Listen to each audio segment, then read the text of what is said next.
pleased. Most of the time, the person we're trying to please is unpleasable, and we end up being stuck trying to win the person's approval. Now, I'd like to use this the approval you're seeking to gain. So you won't tell me that you would like to just come and allow someone to be using you anyhow. Now, what categorizes us as people pleasers? Us, like I said earlier, all we care about is constantly trying to seek people's approval, irrespective of if it is God's will for us or not, irrespective of if it's going to harm us or hurt us or not. And what are the causes of people pleasing? First, we have inferiority complex and low self-esteem. What is inferiority complex?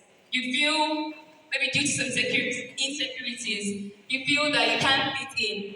You feel that you're not just made to belong to these sort of classes. Maybe it could be your peers or a group of, or a clique in your set. You feel that you're too little, you belittle yourself. You think that you're not perfect or you're not the way you're meant to be in the world. And if you don't fit into the world, we cannot win the approval. We cannot win the world's approval. We can't fit in. So stop trying to fit in. As a Christian, you're not meant to. You're Christ-like. You're meant to be like God, not like men. The next point is desire for fame and glory. So I read this novel, and he was talking about this pastor that he was deployed to this church that was falling to pieces. And he was called there to help to revive the church. Yes, he had the gifts, he had potential, he was a gifted speaker. But because he constantly tried to seek fame and glory, he started doing things to please people, just to draw people to his church. If he was meant to preach for 45 minutes, he changed it to 15 minutes so that people will not get sleepy, will not get bored and leave. If he was meant to talk about salvation and of God, he started talking about things that made people interested. He was only concerned on what the people wanted. He did all this so that he could seek fame and glory. He could get the fame he wanted, get the glory he wanted. And now the next point is fear. Most times we're scared of what people think about us. We think we need their approval to be happy. So can you go to Romans 15, verse 1 to 3? So trying to please people, make you fall out of line with God's purpose for your life. The next point is that it prevents your faith from growing. You can also go to John 5, verse 44.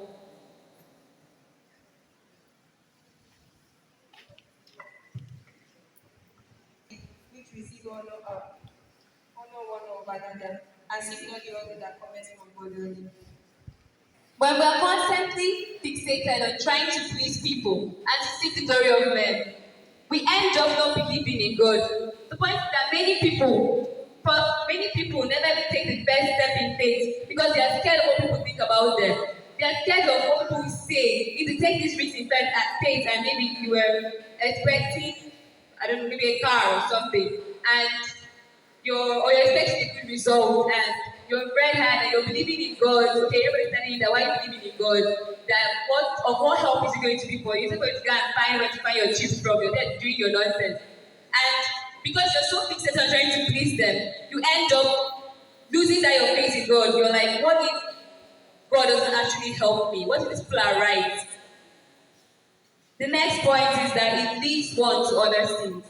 The scripture is filled with lots of examples of people who tried to please people and committed sins in the process. We have Reuben. You know the story of Joseph, right? You all know the story of Joseph.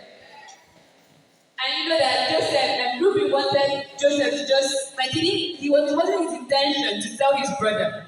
He just wanted to threaten him a bit. But because of the pressure his brother has put on him, to please him, he decided to sell his brother. Even Aaron built a golden idol because the people of Israel were pressuring him. So he needed to please the people. We have Samson. Samson broke his vow to God because his girlfriend pressurized him. Delilah kept on pressurizing him, telling him how does he get his power. He knew he was not meant to tell her, but in order to please her, he told her, and that led to his downfall. We have Peter. Peter denied knowing Jesus. Why? Because he was scared of what people would think of him. He was scared of what people would say they knew he was a fellow disciple. We have Pontius Pilate. Even though he knew that Jesus was not worthy of the punishment that was to be given to him, he did it so that he would please the crowd, he would please the Pharisees and the other people of Israel. Now, the next point is that people pleasing causes hypocrisy. Please, it's all about the book of Luke, chapter 16, verse 15. Ye are justified yourself before men, but God knoweth your heart, for that which is hidden among men that revelation in the sight of God. Now, in that, and already we know it's established that if someone calls you a Pharisee, it means you're a hypocrite. Sure, you know that, right? You all know that. Okay, so these Pharisees, they were intent of seeking the approval of people to raise their fame and to gain glory. And it led them to be hypocrites. There are so many consequences of being hypocrites. You end up living a life of pretense, a life of lies, and it will lead you to sinning against God. Now, how do you break free from people pleasing? First of all, you have to know that you don't need anyone's approval to be happy. Happiness is a choice, and it's your choice. The truth is that we live in a world full of broken people.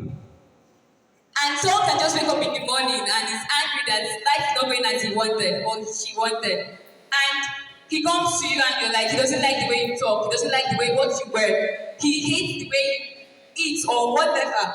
Tells you that he disapproves of the way what you believe, of the way you behave. But let me tell you something, even if this person disapproves of what you do or what you are, he cannot control your emotions. So he's not the one in charge of your happiness. You are the one in charge of your happiness.